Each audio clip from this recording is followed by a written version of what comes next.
Hi, my name is Jonathan Robinson, and I'm the lead research scientist at Catalyst.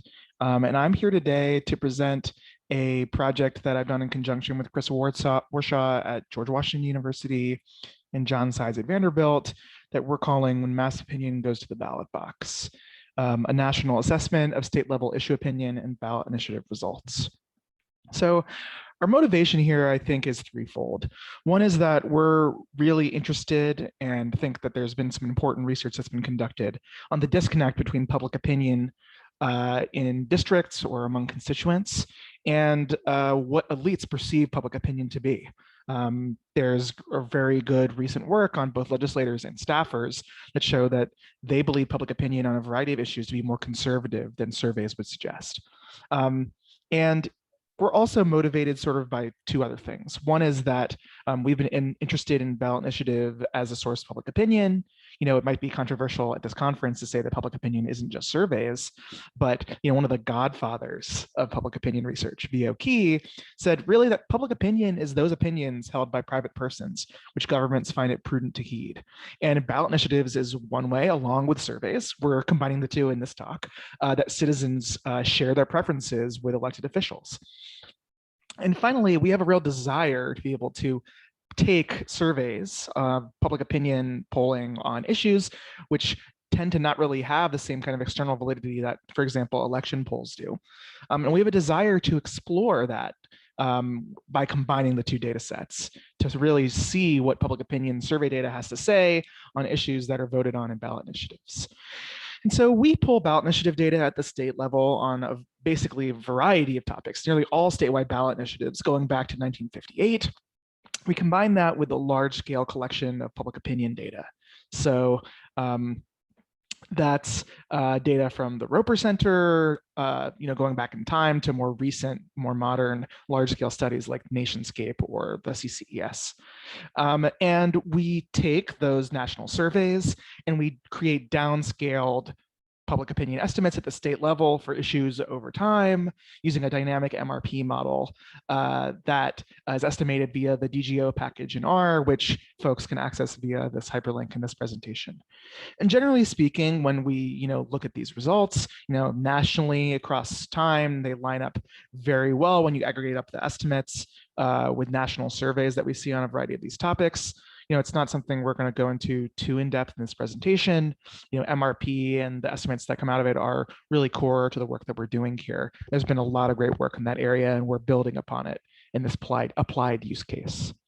So, as an example of what that resulting data looks like, here are estimates of support for same-sex marriage nationally and in a few states from today going back to the mid-90s.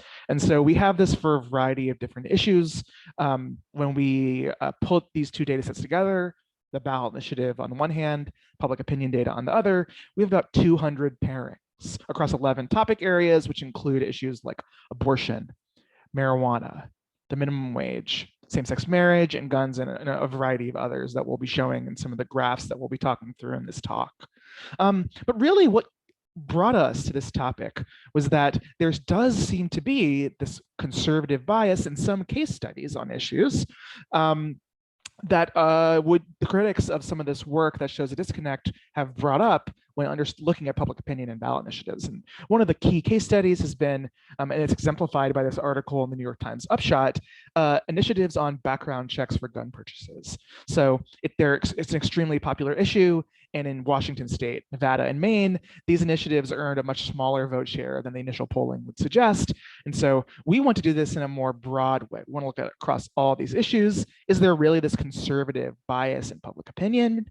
And how does this interplay with the estimates that we have for support on these issues?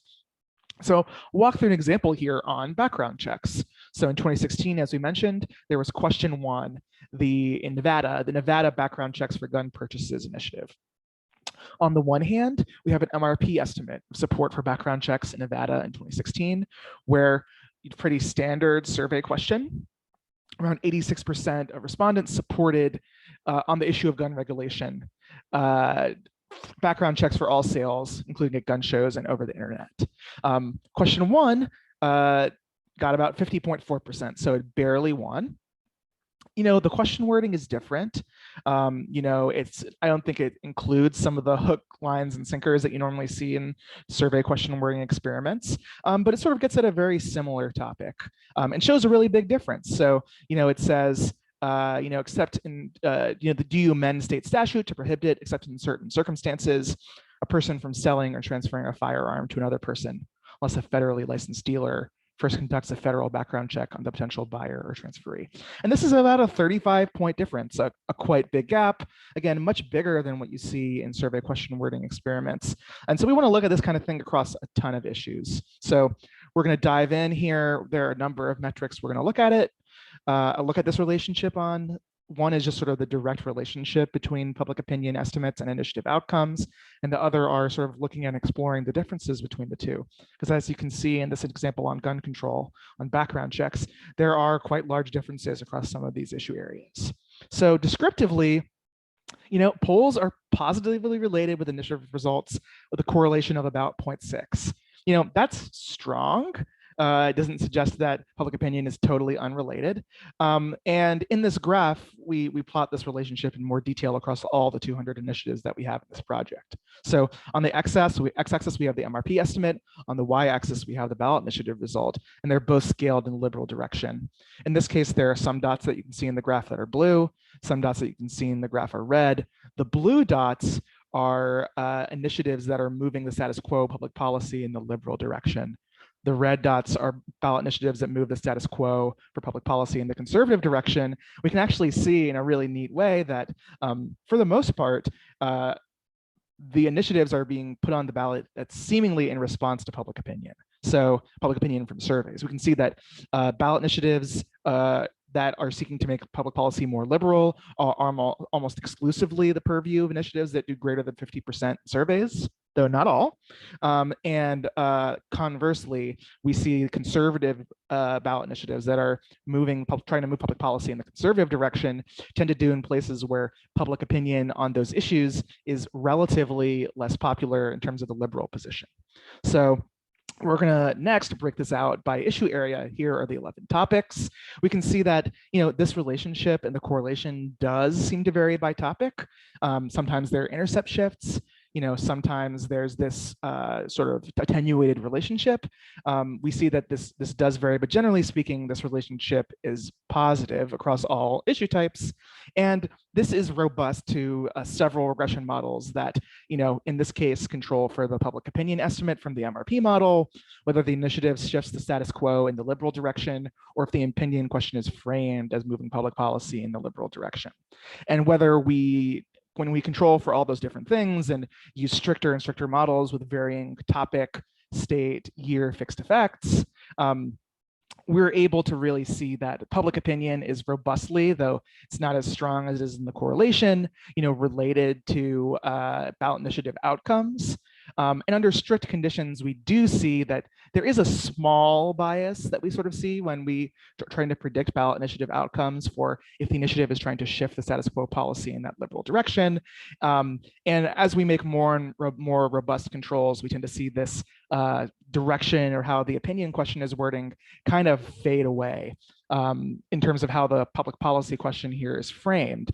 It's a public policy statement that's framed in a more liberal way, even if the initiative doesn't in that way. We actually see under stricter and stricter controls that has a really small effect and doesn't really explain a whole lot about initiatives once we control for all these different factors in a more robust set of models.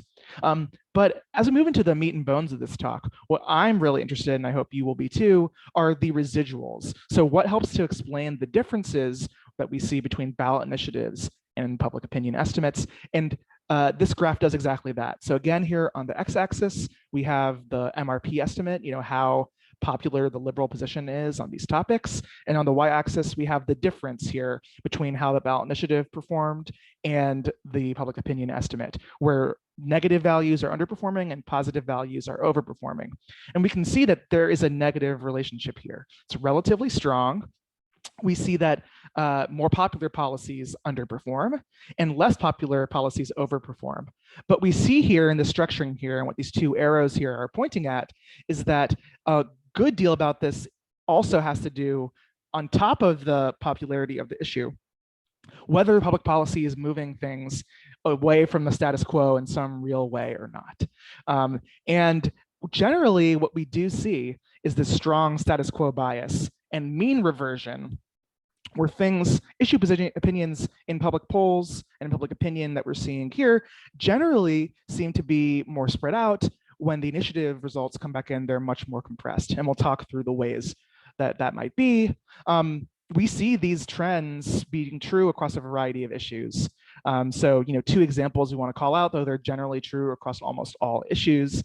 Abortion, for example, in the top left corner, that's an area where public policy, the public policies that are polled, the liberal position is not very popular. We see those initiatives tend to overperform at the ballot box. And marijuana initiatives are an example where public policy is quite popular and the initiatives tend to underperform those estimates at the ballot box. This is in contrast to what some people who've read some of these case studies and responses to some of that initial research we studied at the beginning would suggest, which is just an overall conservative bias. We don't really see that here. What we see here is that errors and discrepancies are larger when the opinion is more liberal and conservative. So again, this is showing that same graph. X-axis here is the MRP issue opinion estimate, and the y-axis here is that same residual, but just in absolute terms. And we can see here again this strong pattern where we see overperformance, sometimes on the order of, in absolute terms, of between 15 to 30 points of discrepancies between the initiative results and the public opinion estimates. And in particular, it's at the more extremes and when there's this movement of public policy to be in the more liberal or conservative direction from the status quo. So wrapping things up, our initial takeaways are that there's this modest relationship that we see. There is a relationship between issue polling and ballot initiative results, and this is true whether we're looking across topics or within them. And the bias seems to be similar for all ballot initiative types within a particular topic. We think that status quo bias in public opinion is very apparent, conditional on these survey estimates and on partisanship in ballot initiatives. And we think this is really underexplored. There are a few papers that have been done on this more generally. We think this is a much broader area that is really apparent to us when we look at this comparison.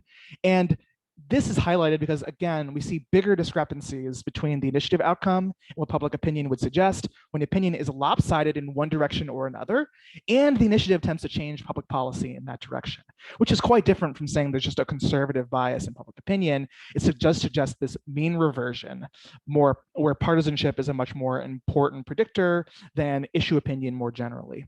So, that's sort of the big takeaways here. And our conclusion here is that this relationship between public opinion and initiative results does exist. It's not like that these things are totally unrelated. We don't really see a global bias in initiatives vis-a-vis the polls. And we have suggestive evidence that the orientation of the polling question and how the ballot initiative is framed might be predictive of how it would perform conditional on knowing public opinion, but that really diving into these residuals and understanding the differences are a really, really important part of, and what we think is a serious value add of our analysis here for scholars of public opinion. So our next steps, I think, are pretty straightforward. We're interested in feedback as well and are happy to talk about that in the live Q&A. We are interested in expanding the universe of ballot initiatives that are matched to public opinion, so we have more than 200. We're particularly interested in economic issues and adding more of those. We're also interested in looking at partisanship and other features of the electoral context that might drive errors. We think that'll be really helpful here as we try to understand these various different components. And then finally, we're interested in examining the role of TV advertisements in initiative spending. We have some limited evidence from randomized controlled trials that ballot initiative advertising campaigns are more effective, have larger persuasion effects than in other candidate contexts. And so we imagine there might be some interesting relationship between these different quantities, initiatives where there's a great deal more of spending or where spending is lopsided, or where the no position or the yes position have a lot of advertising behind them. And so we're interested in digging into those things. However, we have our sort of hypotheses about these, so that some of these effects are so large that those things might be illustrative, but may at the end of the day not matter very much. So thank you very much for your time. We're really excited to share this presentation today.